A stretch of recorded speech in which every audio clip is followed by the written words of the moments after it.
नमस्कार छात्रों, आज फिर से हम व्याकरण का भाग देखने वाले हैं। शब्द के भेद। वैसे देखा जाए तो शब्द के विभिन्न भेद होते हैं, लेकिन पहले जानते हैं कि शब्द की निर्मिति कैसे होती है, शब्द का अर्थ कैसे होता है। ध्वनि से वर्ण बनते हैं, जैसे कि अ से लेकर ज्ञ तक 53 अक्षरों की हमारी वर्णमाला बनती है। वर्ण से शब्द बनते हैं, जैसे कि क, म, ल। इन अक्षरों को जोड़कर एक शब्द बनता है और शब्द से अनेक ऐसे वाक्यों की निर्मिति होते हैं।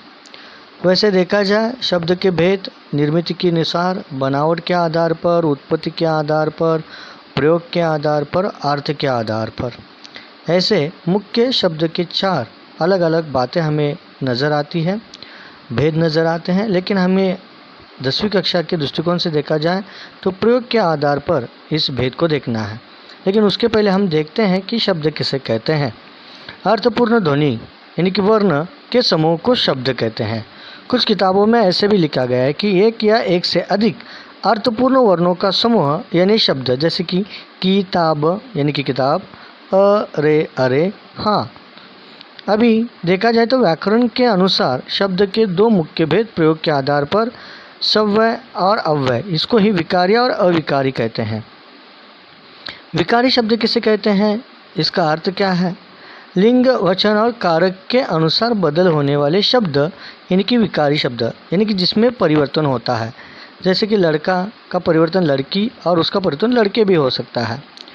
तो विकारी शब्द के मुख्य 4 भेद हैं: संज्ञा, सर्वनाम, विशेषण और क्रिया। तो दोस्तों विस्तृत जानकारी हम लेते हैं। पहले है संज्ञा। संज्ञा किसे कहते हैं? किसी वस्तु या व्यक्तियों को दिए गए नामों को संज्ञा कहते हैं। या यूँ कहिए कि संसार में से सभी सजीव या जिसमें जीव नहीं है ऐसे सभी घटकों के नामों को संज्ञा कहते हैं। संक्षिप्त में मनुष्य ने हर एक घटक को दिया हुआ नाम यानी कि संज्ञा है। जैसे कि नदी, पर्वत, पेड़, फूल, फल आदि के दिए गए नामों को संज्ञा कहते हैं। शब्द भेद। दूसरा है सर्वनाम। संज्ञा के जगह या नाम के बदले आने वाले विकारी शब्द को सर्वनाम कहते हैं। सर्वनाम के बारे में ज़्यादा जानकारी लेते हैं दोस्तों। सर्वनाम शब्द कैसे होते हैं? मैं, हम, वह, यह, वे, ये, तुम आदि। वाक्य के रूप में देखा जाए तो मैंने खुद को अस्पताल में पाया। अब मैंने की जगह व्यक्ति का नाम भी चल सकता था, लेकिन हमने सर्वनाम का प्रयोग किया है। सर्वनाम के कुल 6 भेद होते हैं: पुरुषवाचक, निजवाचक, संबंधवाचक, प्रश्नवाचक, निश्चयवाचक, अनिश्चयवाचक। और शब्द भेद का भी तीसरा प्रकार हम देखते हैं विशेषण। जो विकारी शब्द संज्ञा या सर्वनाम की विशेष जानकारी देता है उसे विशेषण कहते हैं। विशेषण शब्द किस प्रकार से होते हैं? सुंदर, सफ़ेद, साहसी आदि। उदाहरण में ये बीज उतला और गहरा है, तो बीज के बारे में विशेष जानकारी मिलती है, उतला और गहरा है।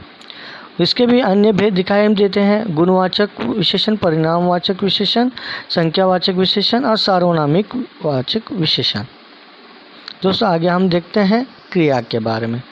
जो विकारी शब्द संज्ञा या सर्वनाम यानी कि कर्ता ने किए हुए कार्य को संबोधित करता है उसे क्रिया कहते हैं।